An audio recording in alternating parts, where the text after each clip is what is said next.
అదే RTV app వార్తల్ని క్షణాల్లో చదివే అవకాశం ఉంటుంది. ఒక న్యూస్ పేపర్, ఒక టెలివిజన్ ఛానల్ మీ చేతుల్లో ఎప్పుడూ ఉంటాయి. బీఆర్ఎస్ పెద్దపల్లి ఎంపీ కొప్పులీశ్వర్ పూర్తిగా ప్రజల్లో పోవడానికి పూర్తి ప్రయత్నాలు చేస్తూ ప్రచారంలో ముందుండే ప్రయత్నం జరుగుతుంది. మనతో పాటు బీఆర్ఎస్ ఎంపీ కొప్పులీశ్వర్ నాడు సార్తో వస్తారు మాట. సార్ ఎట్లుంది సార్ ప్రచారం, ఎట్లుంది, ఎట్లా నడుస్తుంది, ఏంటి పరిస్థితి? అంటే నిత్యం మేము ప్రజలను కలుస్తూ మరి ఈసారి తప్పకుండా కారు గుర్తుకు ఓటేయాలని బీఆర్ఎస్ పార్టీని గెలిపించాలని కోరుకోవడం జరుగుతూ ఉంది.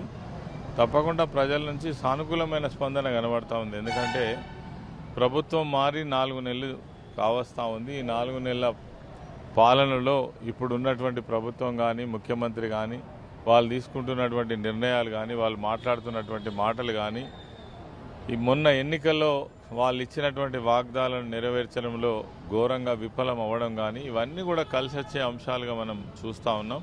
ప్రధానంగా గ్రామీణ ప్రాంతాల్లో చూసినట్టయితే మరి సాగునీళ్ళు ఇవ్వక లక్షల ఎకరాలలో పంటలు ఎండిపోవడం, అదేవిధంగా రైతులు చాలా ఆవేదన చెందడం, తర్వాత వాళ్ళు 6 గ్యారంటీలు ఏవైతే చెప్పినారో ఒక్క గ్యారంటీ కూడా సవ్యంగా అమలు చేసేటువంటి పరిస్థితి లేకపోవడం, ప్రజలను మోసం చేసిండ్రు, వంచిండ్రు, నమ్మి మోసపోయినమైనటువంటి పరిస్థితి ఈరోజు గ్రామీణ ప్రాంతాలలో కావచ్చు, పట్టణ ప్రాంతాలలో మరి అనేక మంది నిరుద్యోగ యువకులు కావచ్చు, మహిళలు కావచ్చు, తప్పకుండా వీళ్ళు ఏదో చేస్తారు మాకు అని ఆశపడి ఓట్లేసి భంగపడ్డటువంటి పరిస్థితి ఈరోజు మనకు కనబడుతూ ఉంది. కాబట్టి ఈ ఎన్నికలలో తప్పకుండా ఆ రోజు కేసీఆర్ గారి ప్రభుత్వం ఉన్ననాడే మాకు అన్ని విధాల బాగుండే, అన్ని డెవలప్మెంట్ విషయమే కావచ్చు, పేద ప్రజలకు ఇచ్చేటువంటి సంక్షేమ కార్యక్రమాలు కావచ్చు, వాటన్నిటిని కూడా ఈరోజు అస్తవ్యస్తంగా మరి మార్చినటువంటి ప్రభుత్వం కాంగ్రెస్ ప్రభుత్వం అనేటువంటి అభిప్రాయం ఒక 4 నెలలనే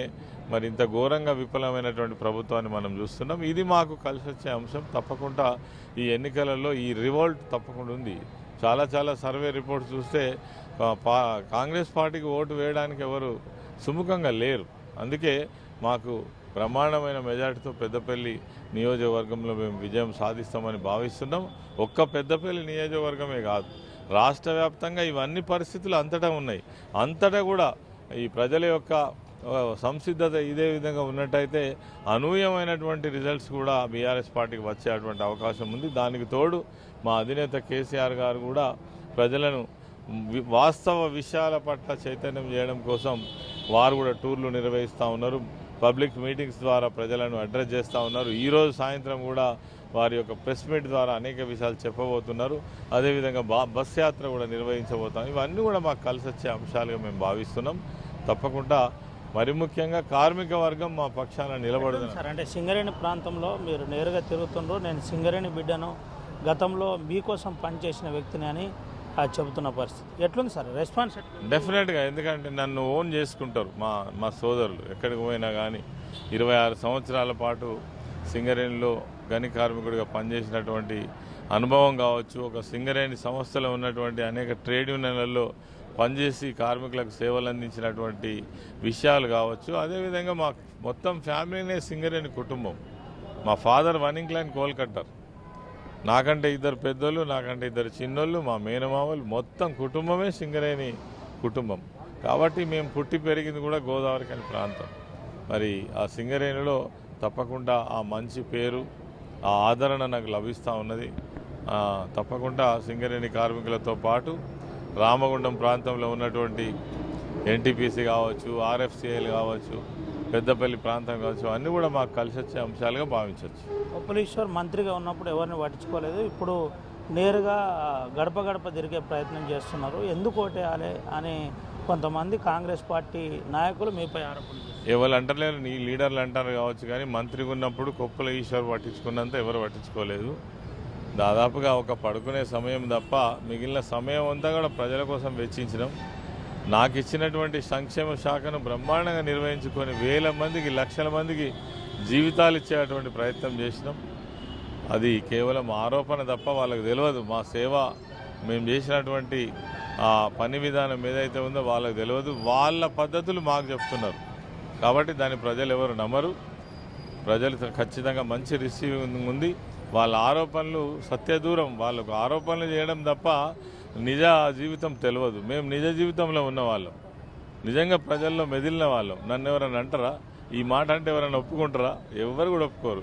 ఇంకా ఆయన తెలిసి తెలియని మాటలు మాట్లాడుతుండే ఆ వంశీ పిల్లోడు తెలుసుకోవాలి. వాట్ ఈజ్ కొప్పుల ఈశ్వర్ అనేది. కొప్పుల ఈశ్వర్ అంటే ఒక ఉద్యమకారుడు. కేవలం తెలంగాణ ఉద్యమకారుడే కాదు, తెలంగాణ కంటే ముందున్నటువంటి కాలంలో కూడా ఒక 10 సంవత్సరాల పాటు అగ్గిలో నడిచినటువంటి ఉద్యమకారుడు కొప్పుల ఈశ్వర్. 1000 కోట్లు ఎక్కడి నుంచి వచ్చినాయని వేగ్గా మాట్లాడుతున్నటువంటి వంశీకృష్ణకు నేను చెప్తున్నా, మా దగ్గర 1000 కోట్లు ఉన్నాయో మాకు తెలియదు, కానీ మీరు ఎక్కడి నుంచి వచ్చిర్రు, మీకు ఎక్కడికి వెళ్ళి వచ్చినాయి 1000 కోట్లు, అది ముందు నువ్వు ప్రశ్నించుకో, నన్ను ప్రశ్నించుకోడు కాదు. నేను కార్మికునిగా ఉన్ననాడు, మంత్రిగా ఉన్ననాడు, ఎమ్మెల్యేగా ఉన్ననాడు ఇట్లనే ఉన్నా, ఇప్పుడు కూడా ఇట్లనే ఉన్నా. ఎక్కడ నిలబడ్డా నేను తెరిచిన పుస్తకం. నా జీవితం ప్రజలకు తెలుసు. కానీ నా మీద ఆరోపణలు చేస్తున్నావు కదా, ఇది నవ్వుకుంటారు ప్రజలు. ఎట్లుంది సార్, చివరిగా చెప్పండి, రెస్పాన్స్ ఎట్లుంది? మీరు నామినేషన్ తర్వాత రోజు రోజు గ్రాఫ్ పెరుగుతుందని ఒక ప్రచారం జరుగుతుంది, ఇది నిజమేనా? మీరేమైనా డెఫినెట్గా ప్రజల నుంచి మంచి స్పందన ఉంది. గ్రాఫ్ పెరుగుతున్న సంగతి ప్రజలు మాట్లాడితే తెలుస్తుంది. మాకు ఎట్లా తెలుస్తుంది?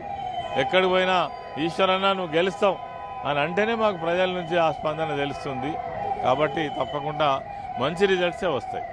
ఇది పరిస్థితి, పూర్తిగా గ్రాఫ్ పెరుగుతుంది, మంచి రిజల్ట్ రాబోతుందని పెద్దపల్లి ఎంపీ కొప్పుల ఈశ్వర్ మనతో చెప్పిన పరిస్థితి కనబడుతుంది. సుమంత రవినాయక్ RTV, ఆదిలాబాద్.